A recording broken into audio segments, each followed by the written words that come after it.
नमस्कार। ध्रुवं ते राजा वरुणो ध्रुवं देवो बृहस्पतिः ध्रुवं ते इंद्रश्च अग्निश्च राष्ट्रं धारयतां ध्रुवं बलम् इच्छन्त ऋषयः स्वर्विदस्तपो दीक्षाम् उपनिषेदुरग्रे ततो राष्ट्रं बलम् ओजश्च जातं तदस्मै देवा उपसंनमन्तु। आज 27वां दिन है। ये व्याख्यान करते हुए हम लोग गुणीभूत व्यंग्य पर चर्चा कर रहे हैं। आप उदाहरणों को देख करके आपको लग जाएगा कि कुछ व्यंग्यार्थ ऐसे होते हैं जो होते तो हैं पर उनकी अपेक्षा वाच्यार्थ ही ज़्यादा चमत्कारी होता है। तो गुणीभूत व्यंग्य की भी उपस्थिति काव्यों में उसी रूप में होती है, उतनी ही होती है जितनी ध्वनि काव्य की होती है। तो ध्वनि प्रधान काव्य तो हैं ही, अस्तित्व में खूब हैं, उनको उत्तम काव्य माना भी जाता है। लेकिन ज़्यादातर काफ़ी जगहों पर गुणीभूत व्यंग्य ध्वनि भी दिखलाई पड़ती है, उतनी ही दृष्टिगोचर होती है। कई बार हम उसे समझ नहीं पाते हैं, इसलिए अब वही हम देख रहे हैं। तो कल तक हमने देखा था भाव के स्थान पर भाव शांति अंग बने, भाव शांति जो है भाव का अंग बने, तब गुणीभूत व्यंग्य होता है। इसका उदाहरण हमने कल देखा। अविरल करवाल कंपनई भ्रुकुटी तर्जन गर्जनई मुहुः दर्शने तब ददृशे तब वैरिणा मदः, यानी उस समय आपका मद जो है देखा गया। ठीक है, सगतः, अब वह मद जो है क्वापि तत्क्षणे क्षणात्, एक क्षण में ही पता नहीं कहीं चला गया, यह है। तो भाव की शांति, जो मद नाम का भाव चल रहा था, वह आपके दिखाई पड़ने पर ही चला गया।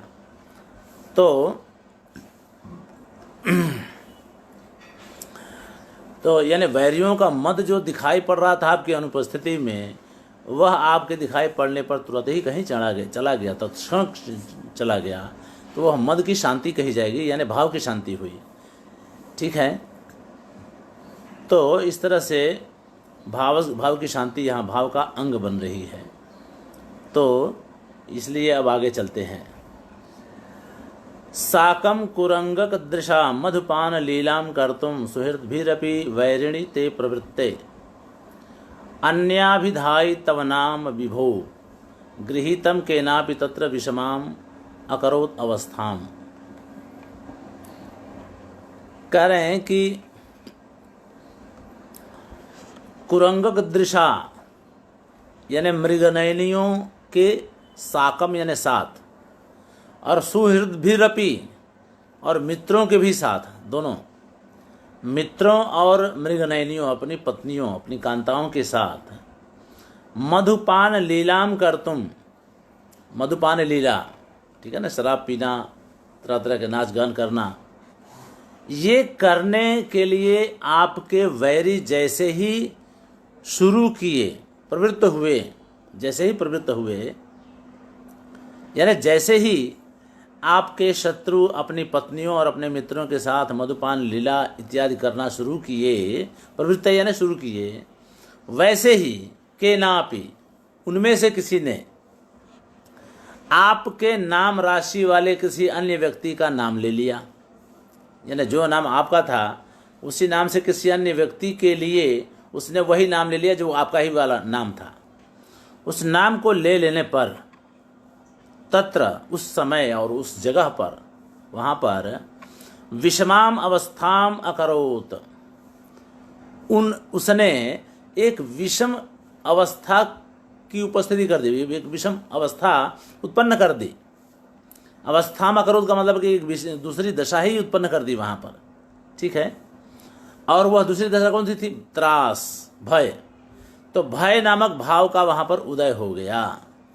जैसे ही नाम तो लिया उसने किसी और का, जैसे मान लीजिए महिपाल शब्द हो तो महिपाल उस राजा का भी नाम था, और महिपाल किसी दूसरे सैनिक या उसके किसी मित्र का भी रहा होगा, तो अपने मित्र के लिए महिपाल शब्द का प्रयोग किया।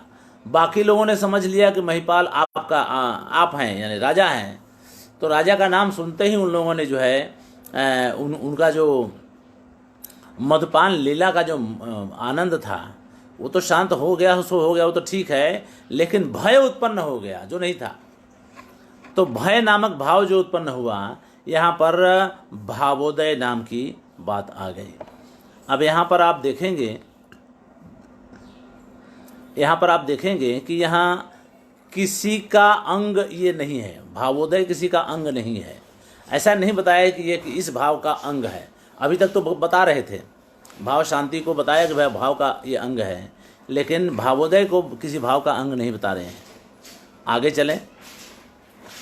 असोढ़ा तत्कालोल्लसत् असह भावस्य तपसः कथा नाम विश्रम्भेषु अथ च रसिकः शैलदुहितुः प्रमोदं वोदिष्यात् कपटवटुवेशापनयने त्वरा शैथिल्याभ्याम युगपद अभियुक्तः स्मरहरः।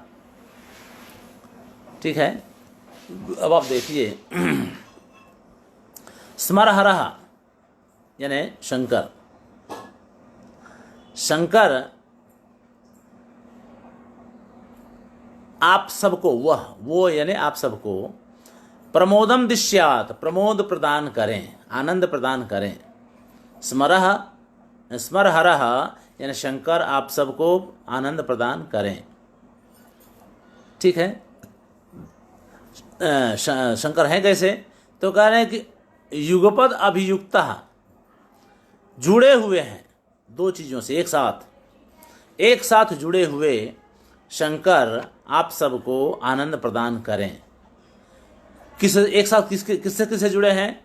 तो कह रहे हैं कि त्वरा शैथिल्याभ्याम, जल्दी यानी शीघ्रता और शिथिलता। ठीक है, शीघ्रता और शिथिलता, इन दोनों से एक साथ जुड़े हुए शंकर आप सभी लोगों को आनंद प्रदान करें। अब ये त्वरा और शैथिल्य किस मामले में है? तो कह रहे हैं कि कपटवटु वेशापनयने। कपटवटु यानी वो तो बाल ब्रह्मचारी के रूप में गए थे ना पार्वती के सामने। तो पार्वती के सामने गए थे तो उनके सामने एक असमंजस की स्थिति हुई। देखा उन्होंने पार्वती को कठोर तपस्या करते हुए, तो उन्होंने कहा कि ये कुमारी लड़की है, कोमल शरीर है इसका, इस तरह कठोर तपस्या कर रही है, वो मेरे लिए है, तो मैं अपना जो ये वेश है जल्दी दूर करके अपने वास्तविक वेश में आ जाऊं और उसके सामने उपस्थित हो जाऊं, ताकि ये कठोर तपस्या करना बंद कर दो। मैं इसे कह दूं कि भाई चलो मुझे भी स्वीकार है, ऐसा कह करके मैं इसको इस तपस्या से बचाऊं। अब इसकी जल्दी थी। फिर दूसरे तरह से ये था कि चलो देखें इसके मन में है क्या, तो थोड़ी बातें सुने हमारे बारे में ये कह क्या रही है। ठीक है, तो विश्रम्भेषु शैलदुहितुः विश्रम्भेषु कथानाम रसिक, कथाओं का रसिक। आराम से बैठ करके थोड़ी पार्वती से बातचीत करें, कथा करें, ताकि इस बारे में उनको रुचि थी। अब बातचीत करें का मतलब कि भाई तुम ये क्या कर रही हो, क्यों कर रही हो, नहीं करना चाहिए। तो तब वो बताएगी कि भाई मैं शंकर के लिए ऐसा कर रही हूँ, तो शंकर के बारे में कुछ बोलेगी। उस बात को मैं सुनूं, इस बात को सुनने में जिसकी रुचि थी, ऐसे रसिक। ठीक है, तो कपटवटु वेशापनयने यानी कपट वशु के वेश को दूर करने में शीघ्रता वाले और शिथिलता वाले, यानी शीघ्रता और शिथिलता दोनों से अभियुक्त जुड़े हुए, एक साथ जुड़े हुए शंकर आप सबको आनंद प्रदान करें। अब ये रसिक, एक तो रसिक हैं, दूसरा कैसे हैं? असोढ़ा, ये असोढ़ा भी हैं। तत्काल उल्लसत असह भावस्य तपसः, उसको, उसकी दशा को देखकर, उसकी तपस्या को देखकर, उस तपस्या के असह भाव को, ठीक है, यानी असह्य तपस्या को सहन करने की शक्ति न हो, जिनमें सहन न कर सकें, ऐसे शंकर। देखिए असोढ़ा शब्द जो है स धातु का त्रिच प्रत्यय लगा हुआ है, सह धातु में। सा धातु में त्रिच प्रत्यय लगाते हैं तो स का सोढ़ बनता है, सोढ़ी बनता है एक्चुअली। ठीक है, स का सो हो जाता है, सोढ़ी बनाएंगे, ऋकारांत शब्द हो गया। जैसे कर्त्री बनाते हैं वैसे सोढ़ी आपने बनाया। फिर आपने हृदूषण पुरुदंशो अनेह शाम से सोढ़ी में अन हो गया तो सोढ़न हो गया। इसमें सी प्रत्यय लगाएंगे, प्रथमा एक वचन है ना, तो सी प्रत्यय लगाएंगे तो सोढ़न और सी। बाद में अपत्रिन त्रिच लंबा सूत्र है, इस सूत्र से उपधा को दीर्घ हो गया तो सोढ़ान और सी बना। तो सी में से ही निकाल दीजिए उपदेशाजन से, तो सोढ़ान स बना। अब सोढ़ान स के बाद न और स एक साथ संयुक्त है तो संयोगांतर से लोप से स का लोप हो गया, सोढ़ान बना। और न लोप प्रातिपदिकांतर से न का लोप हो गया तो सोढ़ा बना। इस तरह से सोढ़ी का सोढ़ा जो कर्ता बनता है, उसी तरह से यहाँ असोढ़ा, तो न सोढ़ा थी असोढ़ा। सहन नहीं करने वाले, ठीक है, ये अर्थ है उसका, यानी तत्काल उत्पन्न होते असह्य तपस्या को नहीं सहने वाले शंकर का विशेषण है। और शैल दुहितु, पार्वती के साथ पार्वती की कथा को विश्रम्भ में आराम से विश्वास पूर्वक सुनने के रसिक, ठीक है, कथा को सुनने के रसिक शंकर, यानी दो रसिक शंकर, आप सबको त्वरा और शिथिलता दोनों के साथ एक साथ जुड़े हुए ऐसे शंकर आप सबको प्रमोद यानी आनंद प्रदान करें। ठीक है, अब असह्य तपस्या को नहीं सहने वाले, ये जो विशेषण है इसकी वजह से त्वरा आई, शीघ्रता आई, वही जल्दी अपने आवेश को दूर कर दो और शंकर के पार्वती के सामने उपस्थित हो जाओ ताकि वो उसका तपस्या बंद हो जाए, तपस्या करना वो बंद कर दे, उसका कष्ट कम हो जाए, इस बात की त्वरा। और आराम से चलो इसके साथ थोड़ी बातचीत करते हैं तो शिथिलता। ठीक है, तो त्वरा यानी शीघ्रता और शिथिलता, इन दोनों भावों से एक साथ जुड़े हुए शंकर आप सबको आनंद प्रदान करें। अब इसमें देखिए तो हो गया मुख्यार्थ, मुख्यार्थ हो गया। तो अब कह रहे हैं देखिए, अत्र आवेग धैर्ययोः संधि ही, यहाँ पर आवेग, त्वरा में आवेग है और धैर्य है, शिथिलता में नहीं, आराम से चलो, मालूम तो धीरज आ गया। तो आवेग और धैर्य की संधि यानी भाव की संधि यहाँ पर दिखाई पड़ रही है। तो यहाँ पर भी किसी का ये अंग है ऐसा नहीं दिखाया गया। ठीक है, अब आगे चलें। पश्येत कश्चित चंचल चपल रेखा त्वरा अहम कुमारी हस्तावलंबम वितर हा विक्रम क्वासियासी इत्थम पृथ्वी परिवृढ़ भवत विद्विषो अरण्य वृत्ते कन्या कंचित फल किसलय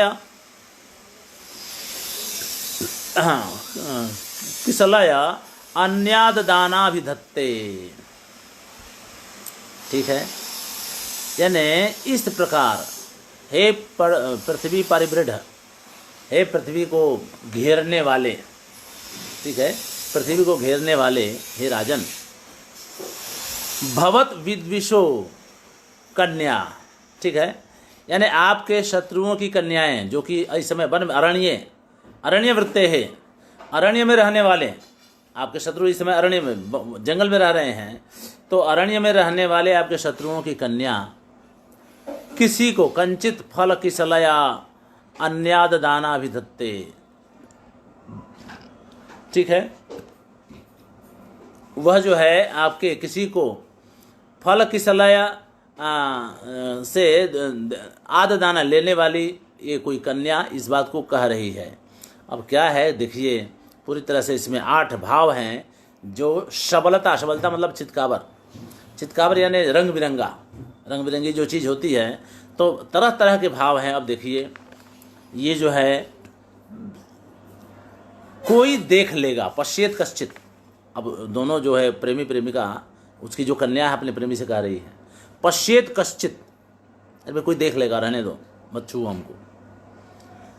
चल चपल, ठीक है, हे चंचल, चल यानी दूर हो जाओ, चले जाओ, चल चपल, का त्वरा जल्दी क्या है, शीघ्रता क्या है, अहम कुमारी, मैं कुमारी हूँ। हस्तावलंबम वितर, मुझे हाथ का सहारा दो। हा हा हा, अरे वाह, कष्ट की दैन्य दीनता होती है ना। व्युत्क्रम, ये तो आचार का भंग हुआ, व्यभिचार हुआ, आचार का भंग हुआ, व्युत्क्रम। क्वासियासी, फिर वो जाने लगता हो तो कहाँ तुम जा रहे हो, क्वासियासी। इस प्रकार है पृथ्वी के राजन, पृथ्वी के मालिक, आप जो है कहाँ जा रहे हैं।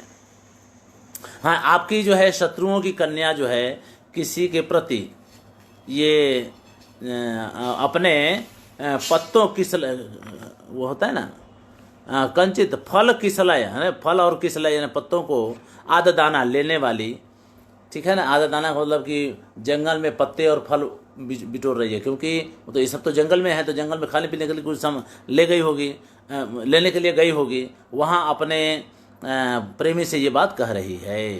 ये है। अब देखिए फिर से इसको, इसमें जंगल में रहने वाले आपके शत्रुओं की जो कन्या है वो भोजन के लिए फल पत्ते वगैरह लेने के लिए गई है, और वह अपने प्रेमी से ये बात कह रही है। क्या कह रही है? पश्येत कश्चित, शंका, शंका नाम का भाव है, वही कोई देख लेगा, शंका। चल रे चपल, इससे ऐ दूर जाओ, असूया। फिर का त्वरा, इसमें जल्दी क्या है, यानी धैर्य, धीरज रखो, का त्वरा। अहम कुमारी, मैं कुमारी हूँ, याद आ जाता है कि मैं तो अभी कुमारी हूँ। फिर मुझे हाथ का सहारा दो, श्रम, थकना, उठना पाती हो तो हाथ का सहारा दो। हा हा हा, इससे दैन्यता, दीनता, मन का दुखी हो जाना, गरीब, मजबूरी, दैन्य।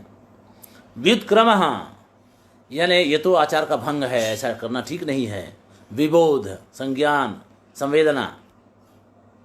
क्वासियासी, इससे मैं तुम कहाँ जा रहे हो, उत्सुकता। अब ये 8 भाव यहाँ पर एक साथ इसी श्लोक में दृष्टिगोचर होते हैं। तो इस तरह से अत्र शंका, असूया, धृति, स्मृति, श्रम, दैन्य, विबोध, उत्सुकिया नाम सबलता। इसमें इन सबकी सबलता मतलब चित्काबर। एते रसवद अलंकारा, अब रसवद अलंकार इन सबको कहा जाता है। तो 8 उदाहरण दिया उन्होंने, ठीक है। अब 8 उदाहरणों में रसवद अलंकार सबको कहा जाए या नहीं, ठीक है ना, ये भी एक प्रश्न है। तो हमने आपको जो 3 बताया बाद में, इसमें उन्होंने भाव नहीं बताया, यानी उसमें व्यभिचारी भाव का जो लक्षण होना चाहिए कि वो किसी भाव का अंग बने या रस का अंग बने या रस अंग बने वगैरह वगैरह, जो अभी तक चला आ रहा था, व्यभिचारी भाव के लिए शर्त है। तो इन तीनों में उन्होंने वो नहीं बताया। लेकिन कहा जाता है कि भाई उसको नहीं कहा तो कोई प्रश्न कर सकता है कि जब वो इसकी उसका कारण यह है कि महिम भट्ट जैसे और भामा जैसे जो विद्वान थे, आचार्य थे, उन लोगों ने भावोदय, भाव संधि और भाव सबलता, इन 3 में वो बात नहीं बताई है। वो जो है अलंकारता नहीं बताई। जो रसवत अलंकार होते हैं ना, तो रसवत अलंकार तो 3 होते हैं। एक तो रसवत अलंकार है, प्रेय अलंकार है, ऊर्जस्वी अलंकार है और समाहित अलंकार है। तो इसमें भाव शांति में समाहित अलंकार बनेगा, बाकी 3 में समाहित अलंकार नहीं बनेगा। ये महिम भट्ट ऐसा कहते हैं और भामा भी ऐसा कहते हैं, यानी भावोदय, भाव संधि और भाव सबलता में समाहित अलंकार नहीं बनता है। समाहित अलंकार केवल भाव शांति में बनता है, ठीक है। जो 4 बताए ना, तो रसादि के जो 4 बताए जिसमें भाव वगैरह गौण होते हैं, तो उसमें जो है ये 3 की गणना नहीं की गई है। अब उसका खुलासा यहाँ पर कर रहे हैं, उसकी स्पष्टता यहाँ कर रहे हैं। यद्यपि भावोदय, भाव संधि, भाव सबलत्वानि न अलंकारतया उक्तानि, यद्यपि है ना, भावोदय, भाव संधि और भाव सबलता को अलंकार के रूप में नहीं कहा गया, यानी समाहित अलंकार नहीं माना गया उनको। समाहित अलंकार केवल भाव शांति को माना गया है। तो फिर भी कह रहे हैं कि तथापि कश्चित ब्रूयात, कोई कह सकता है, ठीक है, कोई कह सकता है, इसलिए कि इसमें जो है बड़ी वो होती है, बड़ी विचित्र स्थिति होती है कि अलंकार, ये सब जो चीज़ें होती हैं, ये आप पढ़ेंगे तो आपको लगेगा कि नहीं नहीं ये हो भी सकता है, ठीक है। इसलिए आगे कहते हैं कि तथापि कश्चित ब्रूयात् इति एवं, कोई कह सकता है, कोई ये कह सकता है कि भाई उसकी प्रधानता होने पर एक दूसरे, सबकी प्रधानता तो, सबकी उपस्थिति तो सबकी रहती है, तो सबकी उपस्थिति होती है, इसलिए जो है एकदम से उसको नकार देना ठीक नहीं है, ठीक है। भाव संधि भी अगर है तो भाव संधि भी है तो उसमें उन सब भावों के किसी के गौण होने की संभावना बन सकती है, इसलिए उन्होंने, कोई कह सकता है ऐसा, इस तरह से उन्होंने कहा है। अलंकार उसको नहीं कहा गया है, इन तीनों को समाहित अलंकार में शामिल नहीं किया गया है, ठीक है। तो इसलिए रसवदत्त अलंकार में ये शामिल नहीं है। फिर कोई व्याख्याकार ये कह सकता है कि लक्षण की समानता के कारण यह कथन निराधार नहीं हो सकता है, कुछ तो होगा, इसलिए हमने उसको शामिल यहाँ पर उदाहरण दे दिया। कुल मिला के ये है, उन्होंने ये तो नहीं बताया कि किस भाव का वो अंग है। जैसे भाव शांति है तो सॉरी भाव संधि है, तो भाव संधि के मामले में उन्होंने ये कहीं लिखा नहीं, बताया नहीं कि वो किसी का अंग है, ठीक है ना। भाव शांति तक तो बताया कि ये उसका अंग है, ठीक है, भाव का भाव पर शांति जो है अंग है, ऐसा बताया, बाकी तीन के लिए नहीं बताया। तो आप मान लीजिए कि वो समान लक्षण है, इसलिए चलता है, बता दिया हमने। अब आगे, यद्यपि स नास्ति कश्चित विषयः यत्र ध्वनि गुण व्यंग्ययोः स्वप्रभेदादिभिः सह संकरः संश्लिष्टः वा नास्ति तथापि प्राधान्येन विपदेशाः भवन्ति इति क्वचित् केनचित् व्यवहारः। यह एक दूसरी बात आ गई। कह रहे हैं कि ऐसा कोई काव्य नहीं है, विषय मतलब ऐसा कोई प्रसंग या काव्य प्रबंध जहाँ पर ध्वनि और गुणीभूत व्यंग्य, ठीक है, ध्वनि के भेद कितने 10,455 और गुणीभूत व्यंग्य के अपने भेद आएगा, अभी संख्या आएगी उसकी। ये अपने स्वप्रभेदादि भी ही अपने भेद प्रभेदों के साथ संकर रूप में और संसृष्टि के रूप में, देखिए संकर और संसृष्टि को फिर से जान लीजिए। संकर का मतलब होता है नीर क्षीरवत संधि, मिश्रण तो है, लेकिन पानी में, दूध में पानी मिला दीजिए तो वो पानी भी दूध जैसा हो जाता है, ठीक है, यानी दोनों का भेद मिट जाता है, ठीक है ना। तो नीर क्षीर की तरह संकर होता है, मिश्रण दोनों में है, संसृष्टि में भी मिश्रण है और संकर में भी मिश्रण है। तो संकर में जो मिश्रण होता है नीर क्षीरवत होता है, संसृष्टि में क्या होता है, तिल तंडुलवत होता है। काला तिल हो और चावल के साथ मिला दीजिए तो चावल जहाँ रहेगा वो सफ़ेद दिखेगा और जहाँ तिल रहेगा वो काला दिखेगा। भले मिश्रण है लेकिन संसृष्टि उसको कहते हैं जिसमें दोनों अलग अलग भी दिखाई पड़े। तो कह रहे हैं कि इनकी उपस्थिति न हो ऐसा नहीं होता है, कहीं कहीं होगा ही होगा। फिर भी तो फिर क्या मतलब है, तो कह रहे हैं कि तथापि प्राधान्येन विपदेशाः भवन्ति, जहाँ जिसकी प्रधानता होती है उसी तरह से उसका नामकरण किया जाता है। अब ये प्रधान का मतलब क्या हुआ, जो ज़्यादा चमत्कारी हो, ज़्यादा चमक रहा हो, ज़्यादा प्रकाशित हो रहा हो, वही नाम दे दीजिए उसको। बाकी दूसरे भी तो होंगे गौण रूप में, या जैसे भी कम चमकने वाले भी होंगे, ठीक है। तो ध्वनि के भेदों में गुणीभूत व्यंग्य भी रहता होगा, गुणीभूत व्यंग्य में भी ध्वनि रहती होगी, सारे उनके भेद पर भेद कहीं न कहीं से मिल जाएंगे। लेकिन नामकरण करते समय देखा ये जाता है कि चमत्कार किसका है, चमत्कार जिसका है वही प्रधान है, और वही प्रधान है तो उस प्रधानता के आधार पर उसका नामकरण कर दिया जाए, ये कह रहे हैं, ठीक है। तो इसलिए ये बात कही जाती है। चलें, तो ये तो हो गया असंलक्ष्य क्रम व्यंग्य ध्वनि की बात, ठीक है। अब यहाँ तक असंलक्ष्य क्रम व्यंग्य ध्वनि की बात कह दी गई है, ठीक है ना। अब जो है, अब क्या आता है भेद में, भेद में जरा देख लें हम लोग, ठीक है ना, भेद देख लें। तो असंलक्ष्य क्रम में व्यंग्य ध्वनि की बात आए, उसमें भाव वगैरह, भाव सबलता वगैरह सब आ गया। अब आता है संलक्ष्य क्रम में व्यंग्य ध्वनि, जिसको अनुरणन रूप व्यंग्य कहेंगे। इसके शब्द शक्ति उत्थ, अर्थ शक्ति उत्थ और उभय शक्ति उत्थ 3, और शब्द शक्ति उत्थ के फिर 2 भेद, वस्तु ध्वनि और अलंकार ध्वनि, और अर्थ शक्ति उत्थ के फिर 12 गिनवाए हैं पहले से भी, स्वतः संभवी, कभी प्रौढ़ोक्ति सिद्ध और कभी प्रौढ़ोक्ति वक्तृ, कभी निबद्ध वक्तृ प्रौढ़ोक्ति सिद्ध, और इनके 4 वस्तु से वस्तु वगैरह वगैरह 4, तो 12 हो जाते हैं। तो ये 12 यानी कुल मिला के 12 और 2 14 और 1 15, ये 15 भेद अभी बाकी हैं। अब 15 के बारे में आगे क्या कहना है, तो सबसे पहले तो वस्तु ध्वनि और अलंकार ध्वनि की चर्चा अभी करेंगे। देखिए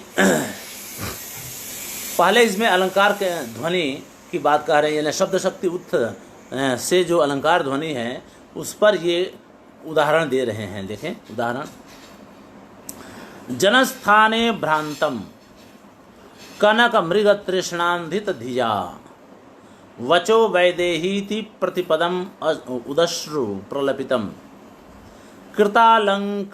कृतालंका भर्तुर्वदना परिपाटीषु घटना मया अप्तम रामत्वम कुशलवसुता न तो अधिगता। ठीक है, देखिए एक आदमी है जो मान लीजिए ऐसे तो है कवि, पर कहने वाला एक लंपट भी हो सकता है, ऐसे देखा जाए तो कह रहा है कि भाई मेरी समानता राम के साथ है, मैं राम जैसा हूँ। अब यहाँ पर कहीं कहा गई नहीं गया है, लेकिन हाँ मया आप्तम रामत्वम आया है ना, मैंने रामत्व को पा लिया। किस तरह से, तो कह के जनस्थाने भ्रांतन, राम भी जनस्थान में दंडकारण्य में घूमे फिरे सीता को ढूंढते हुए, मैं जनस्थान यानी नगर नगर इधर उधर घूम रहा हूँ। ठीक है, धन की कोई इकट्ठा करने में भीख मांग रहा हूँ, पैसा पाने के लिए, सोना पाने के लिए। कनक मृग तृष्णान्धित धिया, तो राम जो है सोने के मृग को असली मृग समझ करके उसको पाने की तृष्णा के कारण, ठीक है, उसको पाने के लिए वो दंडकारण्य में घूमे, मरीच को मारने के लिए गए थे। मैं इधर लोगों में घूमा, लोग में घूमा, गांव गांव घूमा, नगर नगर घूमा, धन का सोना पाने के लिए, इकट्ठा पाने के लिए। तृष्णा दोनों तरफ थी। ठीक है, कनक मृग यानी वही मृग तृष्णा, सोने की मृग तृष्णा इधर, और सोने के मृग को पाने की चाहत राम के लिए। ठीक है, ध्यान रखिएगा अर्थ करने में। वचो वैदेही प्रतिपदम उदश्रु प्रलपितम, वो भी रोते रोते हे वैदेही, ऐसा चारों तरफ वो ऐसी वाणी बोलते थे, हे वैदेही कहाँ हो तुम, कहाँ हो, कहाँ तुमको ढूंढूं वगैरह वगैरह। मैं भी रोते हुए मैं भी बकता रहा, बोलता रहा, प्रतिपद जब भी बोलता था मैं ऐसे, अरे वै यानी निश्चित रूप से 2 भाई, देही और वै अलग, अरे भाई निश्चित हमको दो कुछ, बार बार दो, ऐसे बार बार मैं जो है प्रतिपदम यानी बार बार मैं भी कहता रहा, भाई दो भी मांगता रहा, इस तरह से। तो जैसे राम वैदेही कहते थे, मैं देही बोलता था, ये कहना है।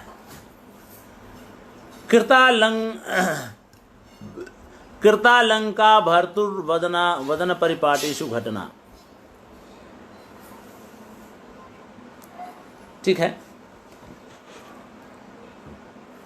का भर्तु, यहां ये देखिएगा, का भर्तु का मतलब है, ऐसे तो का यानी का पुरुष यानी ईशत पुरुष, ईशत के अर्थ में का होता है, यहां धूर्त के अर्थ में का भर्तु है।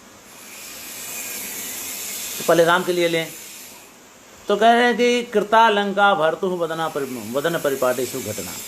राम ने लंका के राजा के गले में छेद कर दिया, काट दिया उसके गर्दन को।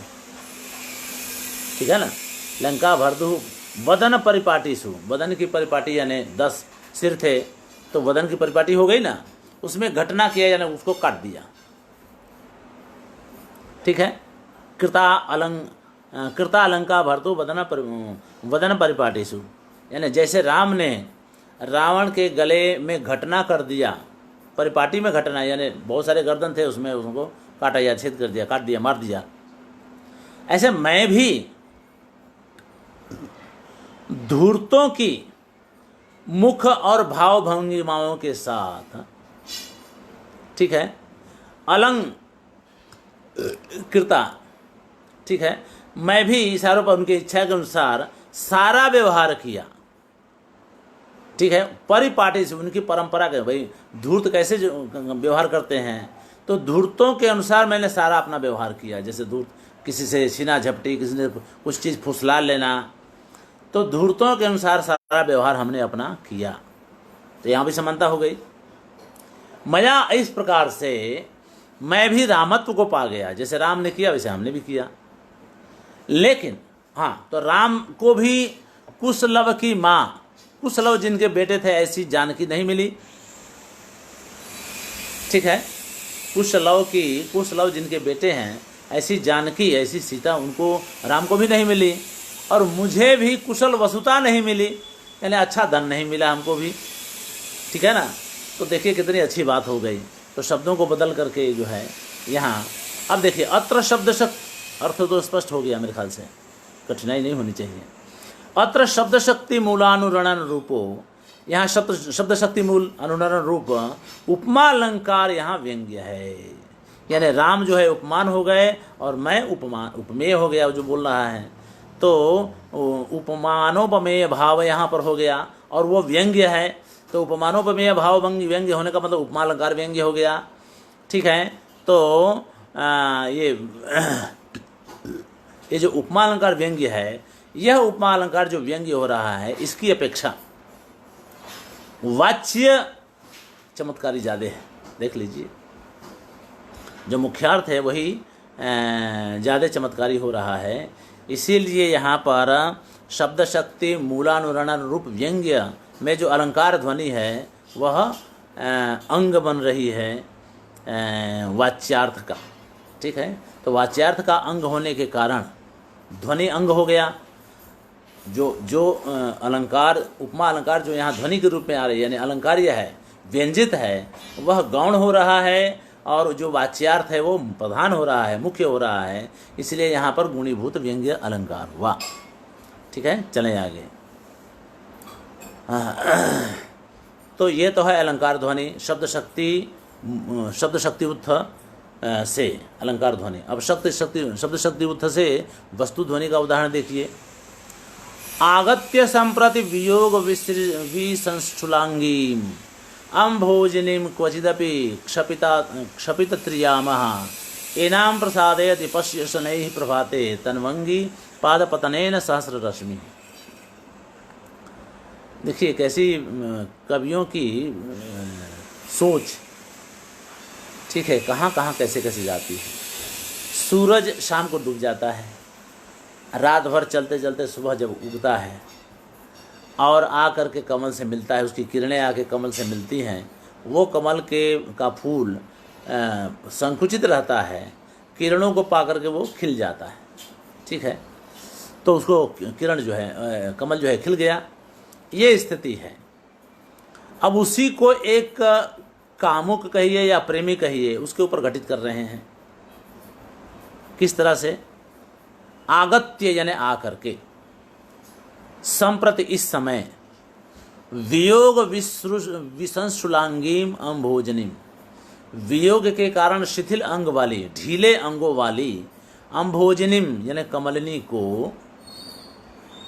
को क्वचिद अपि क्षपित त्रियामः, रात्रि को कहीं बिता करके, ठीक है, रात्रि को कहीं बिता करके, आगत्य आकर, बिता करके आया हुआ है, आकर के, एनाम अम्भोजनीम, इस अम्भोजनी को प्रसादयति, प्रसन्न कर रहा है, मना रहा है, यानी वो खिला रहा है, कमलिनी को खिला रहा है।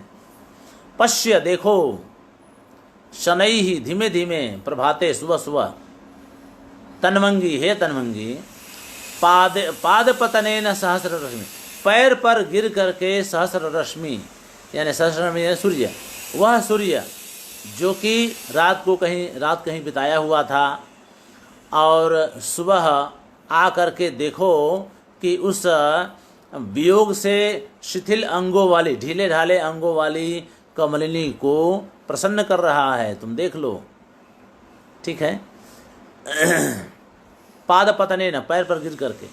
अब यहाँ पर क्या है कि दो चीज़ों में इस बात को जानते हैं। एक अलंकार भी होता है अनुयुक्ति अलंकार। अनुयुक्ति अलंकार यानी आपको जो कहना है उस सीधा सीधा उसका नाम न लेकर के आपने किसी और का नाम लिया, लागू हो गया उसके ऊपर, इस तरह से। तो ये जो है, अब इसमें दो के वृत्तांत घटित होते हैं। सूरज पर तो घटित हो कर दिया हमने अभी, यह नायक पद के साथ भी घटित हो रहा है। नायक ने भी क्या किया कि रात भर किसी और के साथ रहा और सुबह सुबह अपने घर आया अपनी पत्नी को, वो समझ गई होगी कि ये बदमाशी करके आया हुआ है, वो नाराज़ थी। तो वही अब वही नाराज़ है और उसी को इसकी सखी है तनमंगी, उसी को लेकर देखो अब यह जो है पाद पतन, तुम्हारे पैर पर गिर करके तुमको मनाने का काम कर रहा है, ये तुमको प्रसादयति मना रहा है, तुमको जो करना है करो। लेकिन हमने तो बता दिया कि जैसे सूर्य जो है रात भर कहीं और रह करके सुबह उगता है और कमलिनी को खिला देता है, जैसे उसके भी अंग ढीले ढाले होते हैं या मुरझाए होते, सिकुड़े रहते हैं, बंद रहते हैं तो खिल जाती है, वैसे ही तुम्हें भी यह तुम्हारे पैर पर गिर करके तुम्हारा कामुक, तुम्हारा नायक तुमको मना रहा है। ठीक है, यानी चाटुकारिता कर रहा है, तुमको बनाने का मतलब कि चाटुकारिता कर रहा है। तो इस तरह से ये बात हो गई।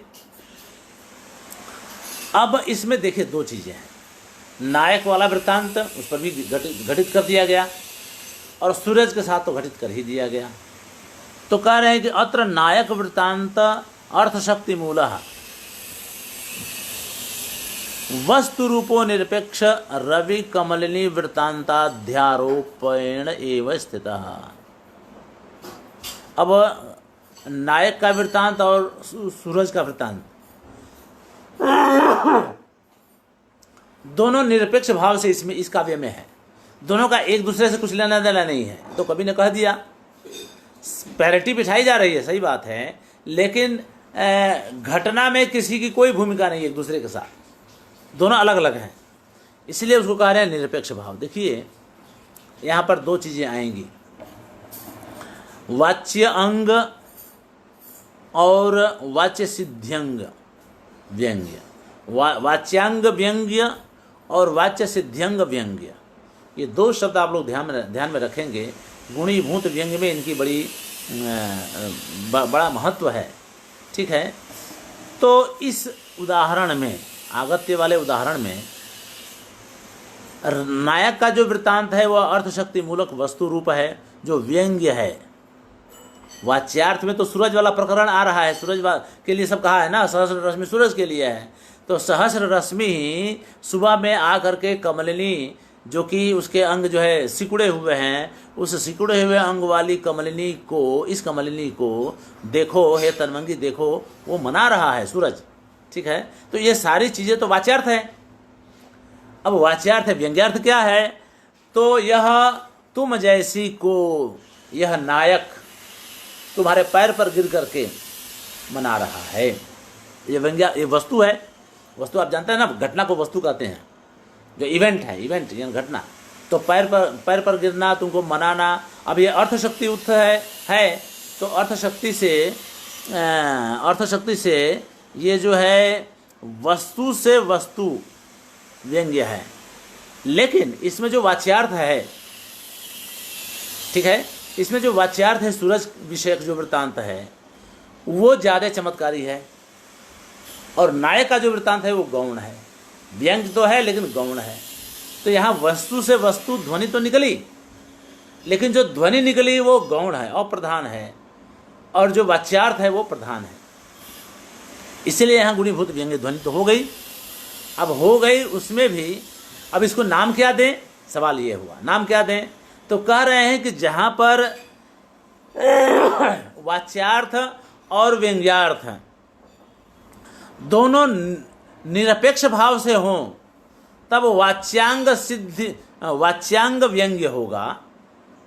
ये पहला वाच्यांग व्यंग्य का ये उदाहरण बनता है, क्योंकि सूर्य का वृत्तांत और नायक का वृत्तांत दोनों का एक दूसरे से कोई लेना देना नहीं है। वर्णन तो दोनों का है, लेकिन दोनों का इसमें कोई आपस में परस्पर कोई सापेक्षता का भाव नहीं है। ऐसा नहीं कि ये उसको कुछ कहे या उपकार करे उसका, या वो इसका कुछ उपकार करे, ऐसा कुछ नहीं होगा, ऐसा कुछ नहीं है। ठीक है, तो इसलिए खास करके क्या होता है, जो व्यंग्यार्थ होता है ना, वो वाच्य की सिद्धि में वो जो है उपकारक बनता है। वाच्य की सिद्धि में उपकारक बनने के कारण जो है वाच्य सिद्ध्यंग व्यंग्य कहलाता है। ठीक है, यानी वहाँ पर सापेक्षता की आवश्यकता होती है। वहाँ व्यंग्यार्थ और वाच्यार्थ दोनों सापेक्ष होने चाहिए, एक दूसरे की मतलब दोनों को एक दूसरे की जरूरत है वहाँ पर। इस काव्य में व्यंग्यार्थ और वाच्यार्थ दोनों को एक दूसरे की कोई जरूरत ही नहीं है, तो नहीं जरूरत है, इसलिए यहाँ पर वाच्यांग व्यंग्य है और वाच्य सिद्ध्यंग व्यंग्य बाद में आएगा। अभी नहीं आया है, वो बाद में आएगा, लेकिन दोनों के अंतर को ध्यान में रखिएगा। दोनों के अंतर यहाँ पर वाच्यांग व्यंग्य का यह उदाहरण है। ठीक है, तो आगे चलें। निरपेक्षता का ध्यान रखिएगा, दोनों एक दूसरे से निरपेक्ष हैं तब वाच्यांग व्यंग्य होगा, और सापेक्षत्व है यानी दोनों एक दूसरे की अपेक्षा रखते हो तब वाच्य सिद्ध्यंग व्यंग्य होगा, जिसका उदाहरण अब आ रहा है, अब आएगा। ठीक है, भ्रमिम अरतिम अलस हृदयताम प्रलयम मूर्छाम तमः शरीर सादम मरंच जलद भुज गजम प्रसह्य कुरुते विषम वियोगिनी नाम। वाच्य सिद्ध्यंगम यथा, वाच्य सिद्ध्यंग का ये उदाहरण दे रहे हैं। ठीक है, कह रहे हैं कि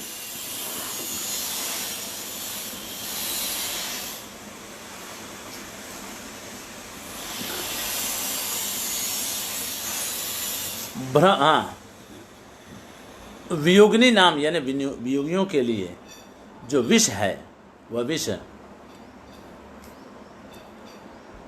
प्रसह्य यानी जबरदस्ती, ठीक है, बलपूर्वक कर रहा है, कुरुते यानी कर रहा है। वियोगिनियों के लिए विष जो है प्रसह्य यानी जबरदस्ती बलपूर्वक कर रहा है। ठीक है, क्या क्या कर रहा है गिन लीजिए, है ना। भ्रमिम, ठीक है, यानी चक्कर आना, भ्रमिम यानी चक्कर आना। फिर औरती, औरती यानी कहीं मन न लगना, बेचैनी। फिर अलस यानी उदासीनता, आलस्य। फिर अलस हृदयता, और प्रलय यानी ज्ञान चेष्टा आदि का अभाव। प्रलय का मतलब ये है सब कुछ खत्म हो जाए, तो प्रलय मतलब विनाश नहीं, यहाँ कुछ सूझे ही नहीं, वो है भी कि नहीं यही उसको पता ना हो, इस तरह से। मूर्छा,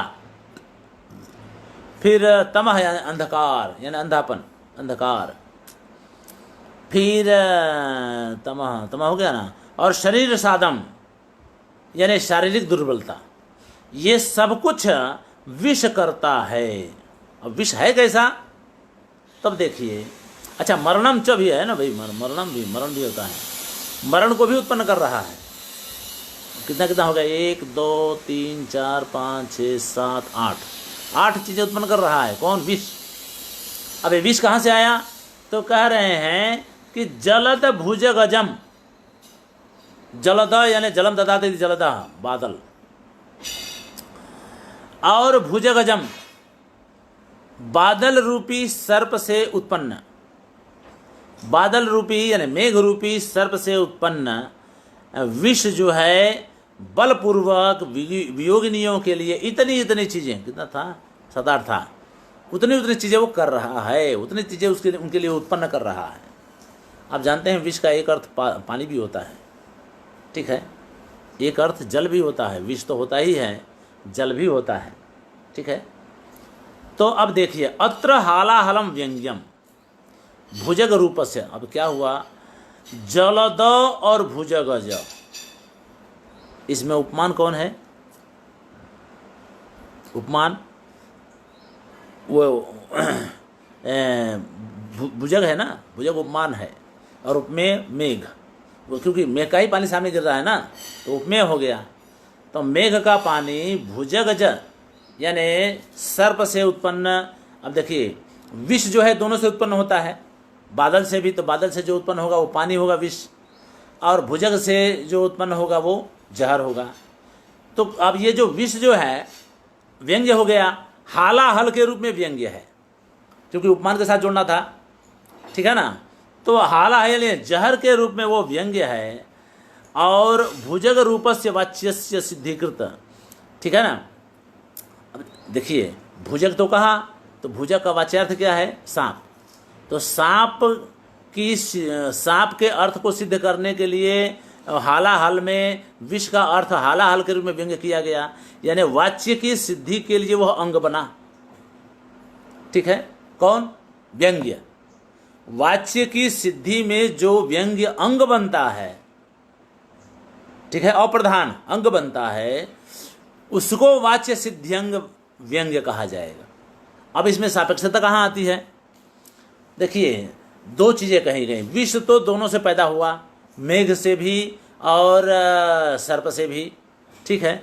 विष एक ही बार प्रयोग किया, वह एक जो है एक जगह तो साक्षात वाच्य है और एक जगह व्यंग्य है।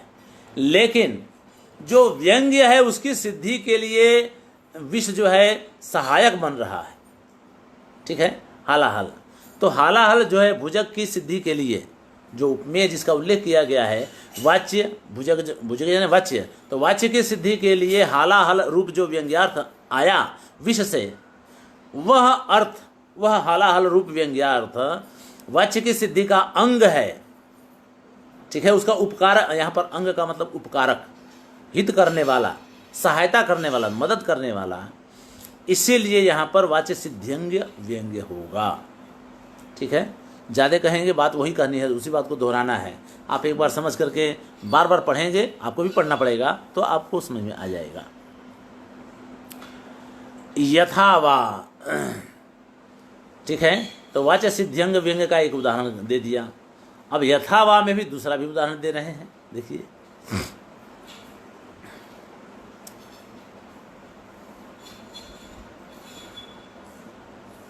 गच्छामि अच्युत दर्शनेन भवतः किं तृप्तिरुत्पद्यते किंतु एवं विजनस्थयोर हत जनः संभावयति अन्यथा इत्यामंत्रण भंगी सूचित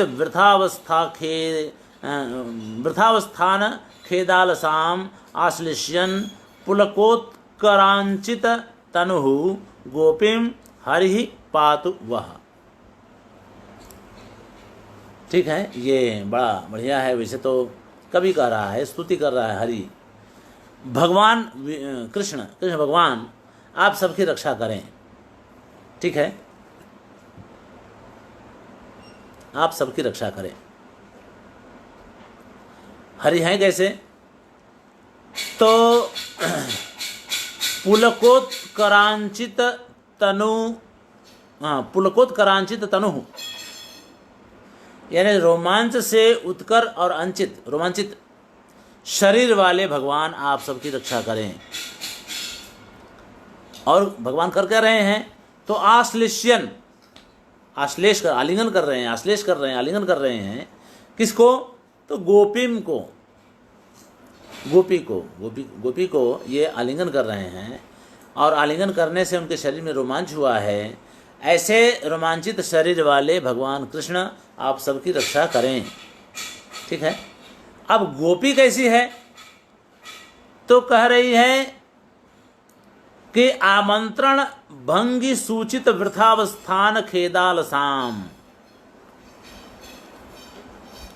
आमंत्रण यानी संबोधन, बोलना, संबोधन की शैली, भंगी यानी शैली, स्टाइल, शैली से जिसने अपने व्यर्थ रुकने के कारण थकान और आलस्य को जिसने सूचित किया है, भैया अब यहाँ मेरा रुकने का कोई मतलब नहीं है, अब मैं जा रही हूँ, मैं तो तंग आ गई हूँ, तो मैं जा रही हूँ। ऐसा जिसने अपने संबोधन विशेष से, अच्युत कहा ना, अच्युत कहा, तो संबोधन विशेष से जो उसने सूचित किया है, ऐसी उस गोपी को आलिंगन करके रोमांचित शरीर वाले भगवान हरि, भगवान कृष्ण आप सबकी रक्षा करें। ठीक है, अब वो आमंत्रण कर क्या रही है, कहा क्या उसने, तो ऊपर की 2 पंक्तियों में इसका उल्लेख है। आप देखिए, गच्छामि अच्युत, हे अच्युत मैं जा रही हूँ। अच्युत, आप देखिए अच्युत यानी जो स्खलित न हो वो, और कृष्ण के लिए भी वाचक है। तो हे अच्युत मैं अब जा रही हूँ, यानी आपके साथ। हाँ, फिर आप कह रही है, दर्शनेन भवतः किम तृप्ति उत्पद्यते, क्या केवल आपका दर्शन करने मात्र से तृप्ति हो जाएगी, अर्थात नहीं होगी। किंतु अच्छा, उल्टे क्या हो रहा है कि मैं आपके पास बैठी हूँ, 10 लोग देख रहे हैं, 10 तरह की बातें करेंगे। एवं विजनस्थयो हो, इस तरह से निर्जन स्थान में हम लोग बैठे हुए हैं, उनको देख करके जो दुष्ट लोग हैं वे अन्यथा संभावयति, दूसरी बातें सोच रहे हैं, तरह तरह की बातें सोच रहे हैं, तो बदनामी तो हो ही गई। ठीक है, बदनामी तो हो गई, लेकिन कुछ हो तो रहा नहीं है, आपका दर्शन ही केवल हो रहा है। ऐसे में इस प्रकार से जब उसने कहा, तो कह करके उसने अपने संबोधन से वहाँ पर रुके रहने के व्यर्थ के थकान या खेद है ना, खेद यानी थकान और आलस्य को जिसने सूचित किया है, ऐसी गोपी को कृष्ण ने तुरंत ही आलिंगन कर लिया, और जिससे उनका भी शरीर रोमांचित हो गया। और ऐसे रोमांचित शरीर वाले कृष्ण आप सबकी रक्षा करें। फिर से देखिए, हे कृष्ण मैं जा रही हूँ, आपके दर्शन से क्या तृप्ति मिलेगी? नहीं, उल्टे यहाँ पर निर्जन वन में हम लोग बैठे हैं, हमको देख करके दुष्ट लोग कुछ और ही बातें करेंगे या करते हैं, अन्यथा संभावयति। इस प्रकार के आमंत्रण विशेष, आमंत्रण की शैली से जिसने अपने रुकने को, अपने ठहराव के श्रम को और आलस्य को जिसने सूचित किया है, ऐसी उस गोपी का आलिंगन करते हुए रोमांचित शरीर वाले कृष्ण आप सबकी रक्षा करें। ठीक है, तो ये तो बात हो गई। अब कह रहे हैं, अत्र अच्युतादि पद व्यंग्यम आमंत्रण इत्यादि वाच्यस्य। ठीक है, आमंत्रण इत्यादि वाच्यस्य, आमंत्रण हे अच्युत, आमंत्रण यानी संबोधन, संबोधन में अच्युत शब्द का प्रयोग किया। अच्युत का मतलब जो पड़े नहीं, स्खलित न हो, उसको अच्युत कहा जाता है। तो कह रहे हैं कि यहाँ पर अच्युतादि पद व्यंग्य, अच्युतादि पद से जो व्यंग्य है वह आमंत्रण इत्यादि वाच्यस्य, वह आमंत्रण इत्यादि के वाच्य का अंग बनता है। ठीक है, तो अच्युत आदि पद से व्यंग्य अर्थ। ठीक है, अब अच्युत पद से व्यंग्य अर्थ क्या है? एक तो सीधा सीधा उनका नाम हो गया, और दूसरा जो स्खलित न हो वो, तो जो स्खलित न हो वो व्यंग्य है। तो जो अच्युत शब्द का जो व्यंग्यार्थ है वो संबोधन इत्यादि वाच्य की सिद्धि का अंग हो गया है, इसलिए यहाँ पर यह वाच्य सिद्ध्यंग व्यंग्य है। तो इस तरह से यथावा किया ना, तो ये दूसरा उदाहरण है। ठीक है, वाच्य सिद्ध्यंग व्यंग्य का, जिसमें 2 चीज़ें तो कही जाएं। ठीक है, तो 2 चीज़ें कही जाएं, तो एक में एक जो है व्यंग्य हो और एक वाच्य हो, दोनों एक दूसरे के सापेक्ष हों, निरपेक्ष ना हो। सूर्य वाले उदाहरण में आपने अनुभव कर लिया होगा।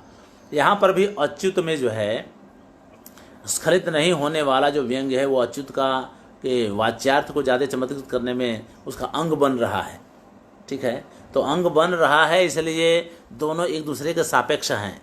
कृष्ण का भी वाचक है और स्खलित नहीं होने वाले का भी वाचक है। ठीक है, तो इस तरह से वो अंग बन रहा है, इसलिए वाच्य सिद्ध्यंग व्यंग्य का ये उदाहरण बनता है। इतनी ही सी बात है, अर्थ तो पूरा करना है आपको, लेकिन संबोधन में ही सारी बातें आ जाती हैं। यानी इस ध्वनि का जो भेद है वाच्य सिद्ध्यंग व्यंग्य का, वह संबोधन में ही है, अच्युत में ही। ठीक है, तो इस तरह से आप जो है ये जो वाच्य सिद्ध्यंग व्यंग्य का ये उदाहरण है। तो अब आप देखेंगे कि ये तीसरा भेद है, जान लीजिए। अब हम लोग 3 का मतलब हुआ कि व्यभिचारी जो भेद, अरे गुणीभूत जो व्यंग्य है उसके हमने क्या क्या किए थे, अगूढ़, अपरस्य अंग और वाच्य सिद्ध्यंगम, और ठीक है वाच्य सिद्ध्यंग तक पहुंच गए। यानी कितना हो गया, 1 2 3 हो गया। ठीक है ना। अब हम चौथा गुणीभूत व्यंग्य का उदाहरण देखने चल रहे हैं। ठीक है, कह रहे हैं, हाँ इसमें एक चीज और कह रहे हैं, एतच्च एकत्र एक वक्तृत्वगतत्वेन अपरत्र भिन्न वक्तृत्वगतत्वेन इति अनयोर्भेदः।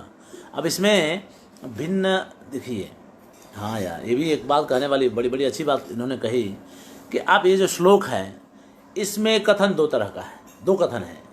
एक कथन तो जो वो गोपी है वो कर रही है, और दूसरा कथन कवि कर रहा है। ठीक है ना। यानी एक वक्ता इसमें नहीं है। ऊपर वाले में क्या है, ऊपर वाले में केवल एक ही वक्ता है, दोनों कथन कर रहा है पर वक्ता एक ही है। कौन, कवि बोल रहा है ना ऊपर वाले में। यानी भ्रमीम अरतिम अलस हृदयताम वगैरह वगैरह जो बोल रहा है उसमें तो कवि एक ही है ना। और दूसरे वाले में क्या है, वक्ता एक ही है, उसमें एक ही कवि बोल रहा है। दूसरे वाले उदाहरण में 2 वक्ता है, एक ऊपर वाले में गोपी बोल रही है, दूसरे वाले में कौन है, हरिम वह पातु, अरे हरि वह पातु, हरि आप सबकी रक्षा, ये कवि का वाक्य है। ठीक है, तो दो सेंटेंस हैं। उसी को करें एतच्च एकत्र, एक जगह है, एक वक्तृत्वगतत्वेन, एक वक्ता होने के कारण, और दूसरी जगह भिन्न वक्तृत्वेन, ये दोनों का इस तरह का भेद है। ऊपर वाले में एक ही वक्ता है, एक ही कवि है, दोनों सेंटेंस बोल रहा है, कवि ही बोल रहा है। यहाँ पर एक कवि बोल रहा है, एक कवि का पात्र बोल रहा है, कवि का ही पात्र है ना गोपी, तो गोपी उसका पात्र बोल रही है और एक कवि बोल रहा है, तो 2 वक्ता हो गए। तो इस तरह का है, दोनों में ये भेद है। ठीक है, तो अब ये समझ लीजिएगा, इसमें कोई गुणीभूत व्यंग्य ध्वनि का अलग भेद नहीं बनता है, लेकिन दोनों को उन्होंने दिखा दिया थोड़ी सूक्ष्मता में जा करके। इसको सूक्ष्मता का ही उदाहरण कहेंगे इसको। ठीक है, तो उन्होंने थोड़ा सूक्ष्मता का बोध आपको कराया। ठीक है, अब अस्फुटम यथा, वैसे तो समय होने को है लेकिन देखिए, अस्फुट यानी जो स्फुट न हो, यानी गूढ़ हो। ध्यान रखिए, गूढ़ आया था ना बाद में कि गूढ़, अगूढ़, तो अगूढ़ पहला ही था और चौथे नंबर पे अगूढ़ आ गया, बीच में वाच्य सिद्ध्यंग और अपरांग आ गया 2। ठीक है, तो अपरांग 2 आ गया,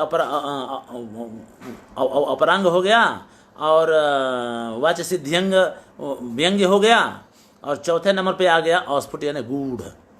गूढ़ क्या है देखिए, अदृष्टे दर्शनोत्कंठा, दृष्टे विच्छेद भीरुता, न दृष्टेन भवता लभ्यते सुखम। ठीक है, कह रहे हैं कि हे शंकर को संबोधित किया है, कह रहे हैं कि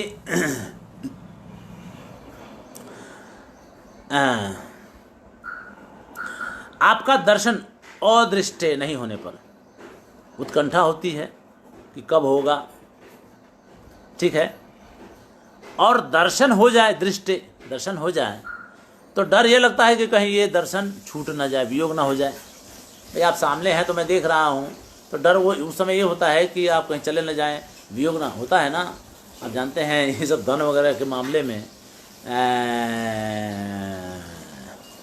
भास ने कहा है, हाँ भास ने ही कहा है, अति स्नेह शंकाम उपजनयति, जिससे आपका ज़्यादा स्नेह होता है उसको ले करके आपके मन में भय भी उत्पन्न हो जाता है। अति स्नेह शंकाम उपजन, बहुत प्रेम होने पर ये स्थिति होती है। ठीक है, तो वही कह रहे हैं कि नहीं देखने पर कब देखेंगे, जल्दी देखते तो अच्छा रहता। उत्कंठा, दिखाई पड़ गए तो भाई कहीं चले ना जाएं, वियोग ना हो जाए, कहीं दूर ना चले जाएं, कहीं ऐसा ना हो कि हमको फिर से दिखाई ना पड़े। ये दो स्थिति हो गई। न अदृष्टेन न दृष्टेन, कह रहे हैं कि न तो देखने से आपको देखने से सुख मिलता है, न नहीं देखने से सुख मिलता है। दोनों स्थिति में सुख नहीं मिलता है। नहीं देखने पर तो सुख नहीं मिलता है क्योंकि आप होते ही नहीं हैं। दुखने पर भी, देखने पर भी सुख नहीं मिलता है क्योंकि भय बना रहता है कि आप कहीं चले न जाएं। तो दुख तो नहीं मिला ना दोनों ही परिस्थितियों में। अत्र अदृष्टो यथा न भवसी, ठीक है भाई, आप नहीं होते हैं तो अदृष्ट हैं इसलिए सुख नहीं मिला। वियोग भयम च यथा नोत्पद्यते, तथा इसलिए अब यह व्यंजना काली कर रही है तो कह रहे कि भाई दोनों परिस्थिति में हमें सुख नहीं मिलता है, तो आप कुछ ऐसा कीजिए कि जिससे यह दोनों ही परिस्थितियां उत्पन्न ही ना हो। आप कुछ ऐसा कीजिए कि न तो न देखने वाली स्थिति हो और न ही देखने पर भय की स्थिति पैदा हो, ठीक है। तो यानी हमेशा आप हमें ये श्योर कीजिए, इंश्योर कीजिए, सुनिश्चित कीजिए कि आप हमसे कभी भी अलग नहीं होंगे। ये तभी संभव होगा, ठीक है। तो इस तरह से यहाँ पर जो है किसका है अस्फुट। अब देखिए इसमें व्यंजना जो है आपको आसानी से नहीं होगी। ये जो हमने व्यंग्यार्थ आपको बताया ना कि ऐसा कुछ कीजिए कि जिससे आप कभी हमसे अलग ही ना हो, ताकि ये परिस्थिति सुख के अभाव की परिस्थिति पैदा न हो। ये व्यंग्य थोड़ा कठिन सा है, सबके वश का नहीं है इस तरह का व्यंग्यार्थ निकाल पाना, ठीक है। तो इस तरह से यह अस्फुट जो है ये है, और यही कारण है कि वाच्यार्थ ज़्यादा चमत्कारी है और व्यंग्यार्थ जो कि गूढ़ है वह व्यंग्यार्थ जो है कम चमत्कारी है, दबा हुआ है। जब गूढ़ ही है तो क्या कहेंगे। तो इस तरह से अब यहाँ पर हम रुकेंगे, समय हो गया है। बहुत बहुत धन्यवाद, नमस्कार।